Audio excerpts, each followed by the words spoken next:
In a world where every scroll is a silent competition, where likes and follows dictate self-worth, the courage to be disliked emerges as a rebellion against the tyranny of approval. It challenges the invisible chains of comparison, daring us to imagine a life where freedom is not measured by applause, but by authenticity. This is not a book about comfort.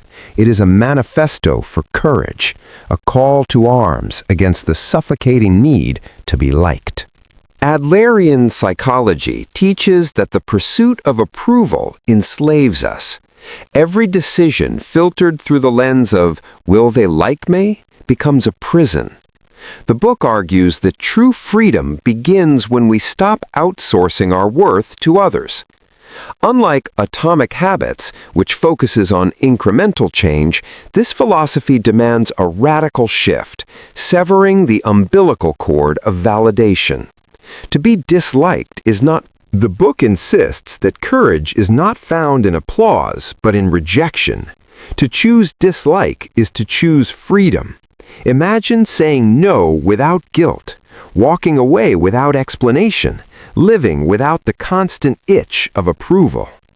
Compared to the subtle art of not giving F, which thrives on rebellion, Adler's philosophy is quieter, more surgical. It cuts through the noise with precision, teaching us that courage is not loud defiance, but silent liberation. One of Adler's most radical ideas is the separation of tasks. The book insists that much of our suffering comes from taking responsibility for what is not ours, trying to control others' opinions, choices, or emotions. Freedom begins when we draw the line. My task is mine, yours is yours. Unlike Atomic Habits, which teaches us to optimize behavior, Adler teaches us to relinquish control. The courage to be disliked is the courage to stop managing other people's lives. The book dismantles the myth that trauma defines us forever. Adler argues that the past is not a chain, but a story we choose to tell. To live in the present is to reclaim authorship, to refuse to be a prisoner of yesterday. Compared to man's search for meaning, which honors suffering as a path to purpose, Adler's philosophy is more defiant. It says suffering is optional, and freedom is found in the now. Adler's final principle is contribution. True happiness is not found in applause or solitude, but in service. To contribute is to transcend ego, to find meaning in helping others. This is where the courage to be disliked becomes the courage to belong, not by pleasing everyone, but by offering value regardless of approval. Contribution is the antidote to isolation, the bridge between freedom and purpose. Placed beside modern bestsellers, The Courage to be Disliked stands apart. Atomic Habits teaches incremental change, the subtle art of not giving a F thrives on rebellion, and man's search for meaning dives into existential suffering. Adler's philosophy is sharper, more surgical. It cuts through illusions of control and demands courage. It is not about habits, rebellion, or suffering. It is about freedom. Freedom from approval, freedom from the past, freedom from control. Day 1 begins with awareness. Audit your life for approval-seeking habits, the moments you hesitate before posting, the times you say yes when you mean no, the subtle ways you bend yourself to fit expectations. Write them down. See the invisible chains. The courage to be disliked begins with seeing the prison you built for yourself. Day 2 is rebellion. Practice saying no. Not with anger, but with clarity. Refuse one request that does not serve your values. The book insists that courage is not found in applause, it is found in rejection. Each no is a declaration of independence, a step toward freedom.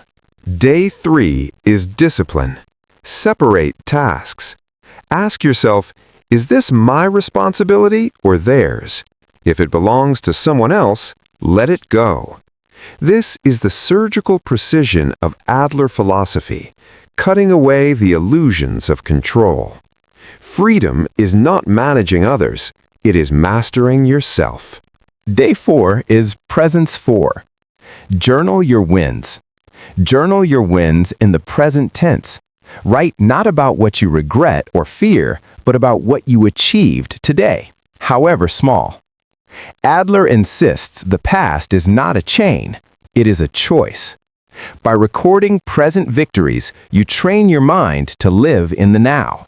Day 5 is contribution. Do one act of service today without expecting recognition. Help a stranger, support a friend, or create something valuable.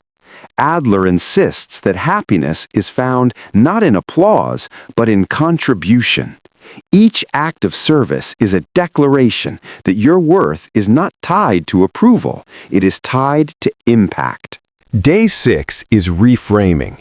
When rejection comes, do not see it as failure, see it as proof of courage. To be disliked is evidence that you are living authentically. Each rejection is a badge of freedom, a reminder that you are no longer enslaved to approval. Day 7 is declaration. Write a statement of independence. I am free from the need to be liked. Speak it aloud. This is the culmination of Adler's philosophy. The courage to be disliked is the courage to live authentically, without apology, without compromise. If you want to dive deeper into this philosophy, the link is in the description. As an Amazon associate, I earn from qualifying purchases. This supports @Best Book Summary. But beyond links and purchases, remember this: freedom is not found in applause, it is found in authenticity. The courage to be disliked is the courage to live.